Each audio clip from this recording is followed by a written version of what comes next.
Watching someone slowly fade away is like witnessing the sun at dusk, or an eclipsing star.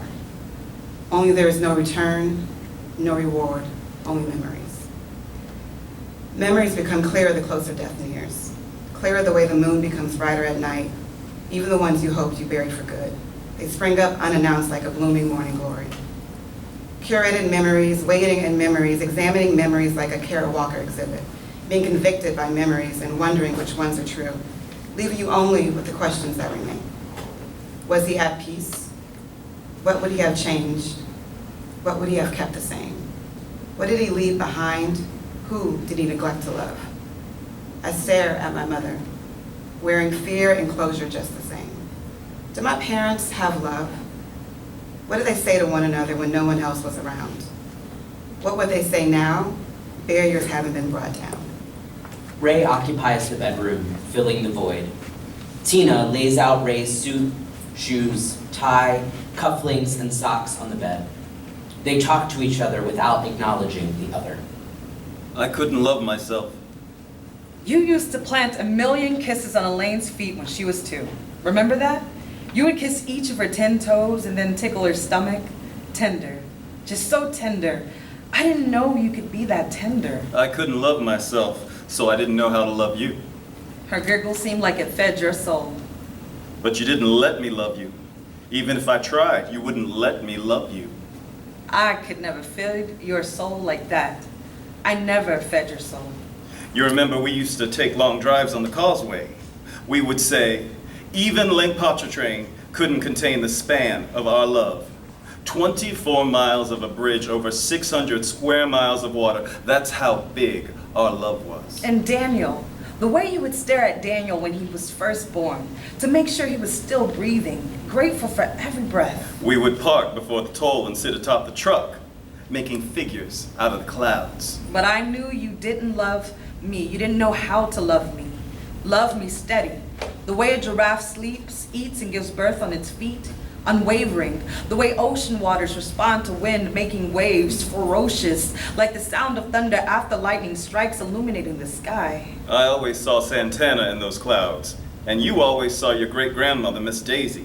I just hoped one day that maybe you would figure it out.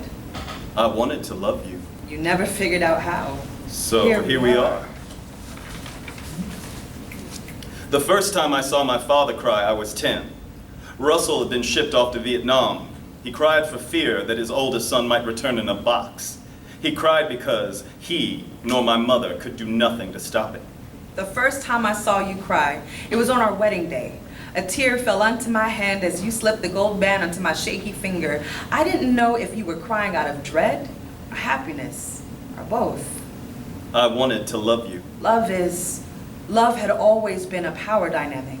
I wanted so badly to love you. My mother pulled a gun on my father once. That was love. I wanted to stare into your eyes and make your heart skip a beat. My father was always silent. He cowered under my mother's beast. That was love. I wanted to touch you so deep, my reach would make monarch butterflies flutter from your soul and float away through your mouth. Dog nigga was my mother's favorite name for my father, and he always responded, that was love. I wanted to press my lips against yours and save you from your mother's love. But here we are. Here we are. 40 years of maybes, of chances, of misconnections, I wanted to love rejection. Which one of us was the bigger fool? Tina. Tina looks at Ray for the first time. I wanted to love you. Tina looks away. 40 years of knowing but ignoring. They fall back into talking to one another without acknowledging the other. Because I didn't know anything else. That was love. What are you going to do now? I did love you. Tina. I did love you. I loved you the only way I knew. The only way a man, a black man. The only way a black man who constantly felt he had to hold up his fist to the rest of the world, or else he and everything he loved would crumble against the slightest inequity. I had to love you in another way. When you got sick, I thought I would love you differently. Maybe not better, but differently. The way one sings about in a Stevie Wonder song. Well, in my mind, we can conquer the world. But it was obligation that kept me there. Hospital visits and medication pickups, it was just obligation. Songs of fantasies, and singing them only made me feel like an imposter. I don't know what. I wanted love. I needed love. We needed love. I never cried, not in front of you. I always cried, but you never knew why. I worry about Daniel and Elaine, if they will know what love is. My mother never cried, I wonder if they'll blame us for not showing them. and I never heard her say, I love you. Will they bump into relationships blind, mistaking presence for appreciation and desire for devotion? I used to watch you walking on campus and wondered, how? How could you be that alluring and still feel so tangible? You were a planet that I wanted to orbit. He saw her first in the pages of Ebony magazine, modeling. My father dreamed of waking up next to a Lena Horne or a Dorothy Dandridge. Then he saw her leaving English composition class. My mother fulfilled my father's dream. 10 shades lighter than him, he had won a prize. But you were always so far away.